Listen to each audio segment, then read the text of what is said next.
Good morning, good afternoon, good evening. The Zimbabwe local currency, the ZiG, last week lost half its value. It was originally 13.73 ZiG to a US dollar. The government announced that it was going to be now 24 point something ZiG to a US dollar. And yet they had assured the nation that the ZiG was not going to lose its value because it was backed by gold. And Chris Mtsangwa was telling us that the president from now on will be called Mr. ZiG because he's strong. And the story keeps on changing all the time. This time he's telling us a totally different story. This time he's telling us the ZiG, the Zimbabwe gold, at least initially, I think this was meant to be before Mnangagwa got into power, lost its value because the Arabs stole our gold. Let's just listen to this.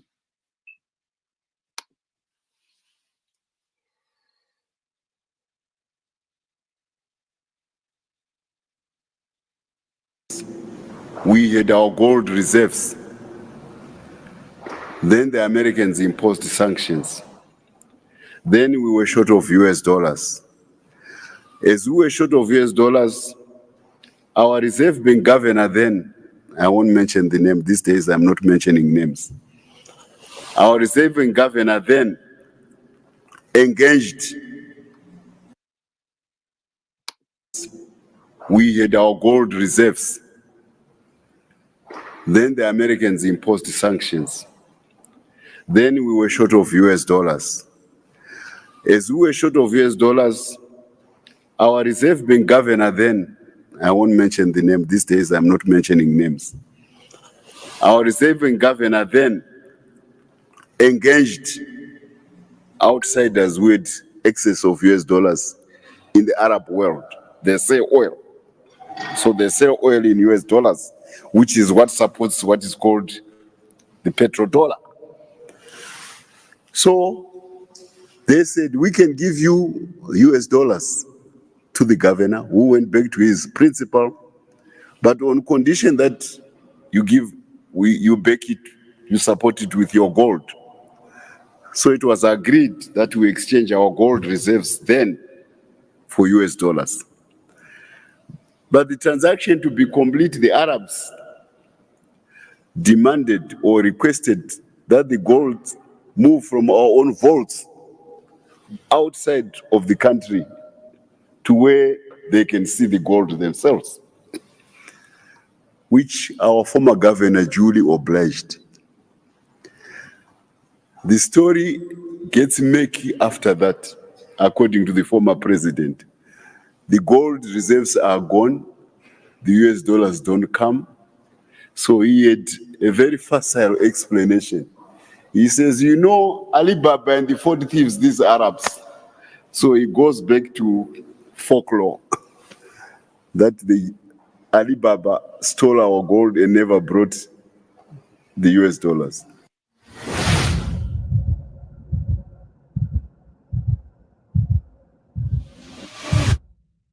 Well, Ben, what do you think of that story? Good day to everybody. Thank you for joining us. I can't buy, the narrative, when somebody says Alibaba came, flew with a magic carpet and, to the Reserve Bank and took away the gold reserves. That's just nonsensical. I think, he really does think that people are very foolish. We know what happened to the gold. We know what has been happening to the gold before, We had an Al Jazeera documentary that explained the wholesale looting of gold. Zimbabwe is losing billions a year in this looting. So that is more believable because there is evidence to back it up. This narrative to say Alibaba and blame the others and so forth, and for sure, if I was to give somebody uh, a loan, or borrow somebody money, of course I would want to see the reserves close to me. I cannot trust you because it's so evident that there is massive wholesale looting in Zimbabwe. And I'm sure if there is to be a case opened, you would find there was no Alibaba that flew, but there was a homeboy from home that took the money, that took the gold. That's a perfectly logical explanation to it.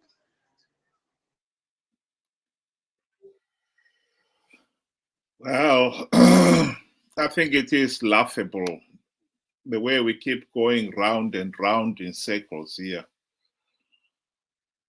Zimbabwe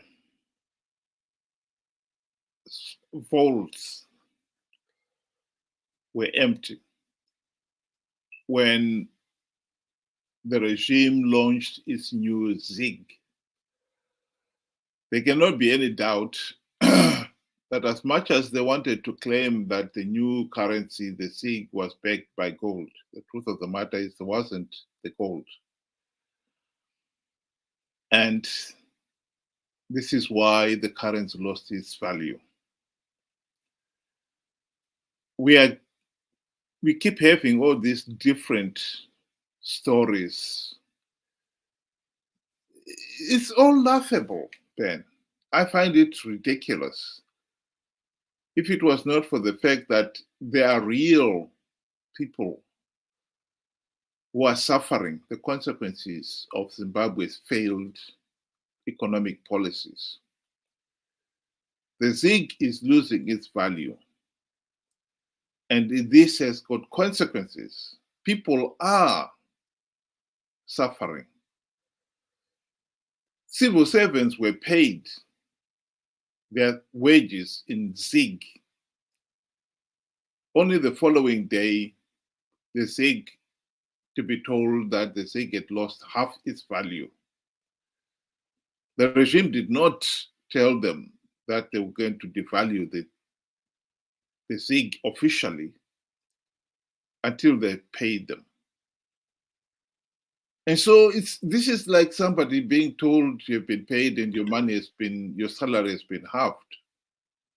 This is so, so tragic. And all this hen's teeth tales, it's really infuriating, to say the very least. This is all nonsense. What kind of story is this? Is this the explanation for why the ZIG has lost its value? That is what I find to be so outrageous about this whole business.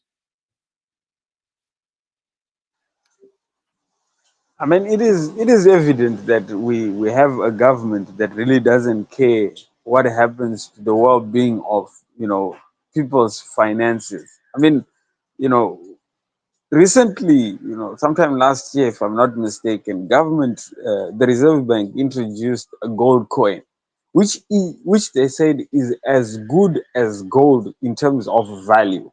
So instead of holding, physical gold in its raw form, or in semi-purified form, you could just go and get a gold coin, which would be exactly in value at the market which gold is going for. You know, I don't know if there are people that bought into the idea, but I'm sure there are people that were naive enough to believe, that narrative. And recently, this week, we hear that the gold coin has lost half of its value. You know, Now, this is something that is supposed to be, as good as the holding actual gold. And everybody knows around the world that gold value has been on the up and up. How does then Zimbabwe gold lose half of its value? That just defies economic sense. You promised that this is exactly, you're as good as holding gold. And then now somebody has invested only to be told in a blink of an eye, or the next day, that whatever asset that you had, financial asset that you had, has just devaluated with no explanation. you know this is exactly why you find, somebody can stand up, on national broadcast, and say such a ridiculous Alibaba story. They just don't care. So, as going forward, you're going to want people to trust the ZIG or whatever the new currency that arises. You're going to want people to trust. How then do you expect people to trust when you are failing them over and over and over again? Yeah, it is tragic. But I think the most important question now that most Zimbabweans out there are asking is, what is going to happen next? Where are we going with the SIG? My honest opinion is the ZIG is going to continue to lose its value.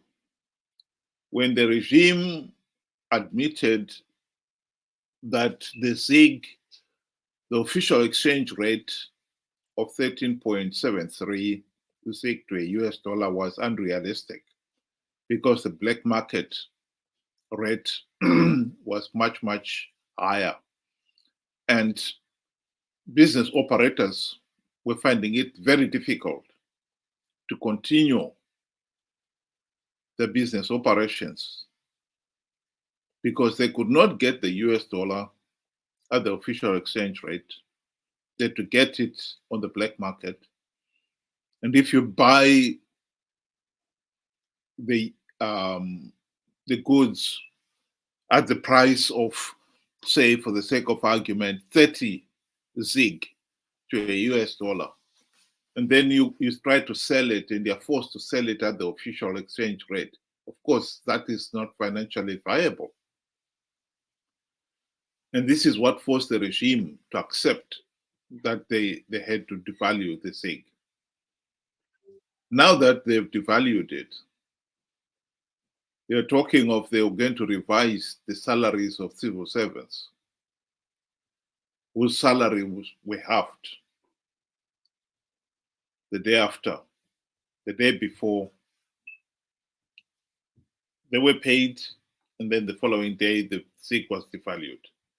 So the only response is they're going to have their salaries readjusted, paid a few more ZIG. This is just the beginning, the thin end of the wedge. We are now having the wages chasing the prices, and the prices chasing the wages.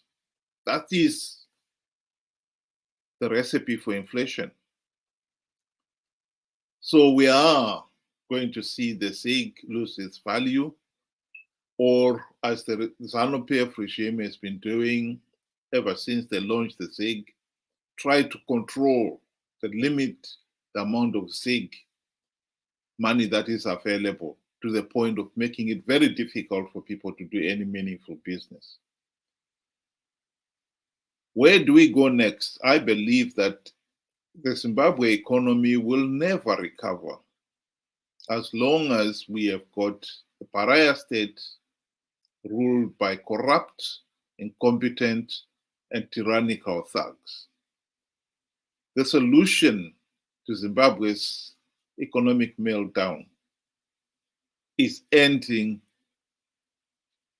the pariah state. That, in my view, is the answer.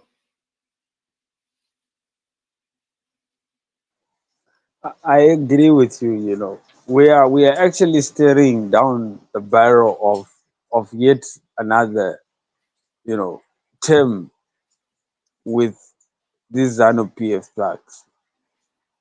2028 is not very far. It may seem far, but it's not very far. And 2028, a lot of people are going to come up with, let us go and remove Zanu PF. Let us go and vote in our numbers. Let us start from the grassroots. Let us do. We cannot continue, and we cannot afford to continue in this madness of participating in rigged elections. Ladies and gentlemen, this is just the beginning. The moment we continue to do with this, we have accepted the fate that we can survive another 5 years until 2023 with this regime. We need to stop this madness of participating in rigged elections. We need to start moving forward. How do we move forward? The answer was provided by all the election observer missions. We need to implement reforms. We need to implement their recommendations for us to have free, fair, and credible elections. Without doing that, we will have yet another rigged election. And the end result would be another 5 years with these, Zanu PF radicals, the ones that don't care anything about our investment, our future, our children. We really need to start thinking for ourselves and asking those that are promising this nonsense of winning rigged elections, why after 24 years they have failed. It's not that you have not been doing your part, you have.